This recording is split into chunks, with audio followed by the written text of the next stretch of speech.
In this short tutorial, I am going to show you how to change email on the Temu app. It's simple and easy.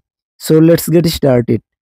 First of all, open the Temu app on your mobile device. Then tap on the Me or profile icon at the bottom. Then tap on the settings icon at the top right corner. From the settings menu, tap on account security. Now tap on edit email. Then enter your new email address and then tap continue. Temu will send you a verification code. Then check your email and enter the code. And the app will automatically update your email. Once all done, tap yes, use this email to finalize the change. And that's it. You have successfully updated your email on the Temu app. If you found this video helpful, don't forget to like, share and subscribe to our channel.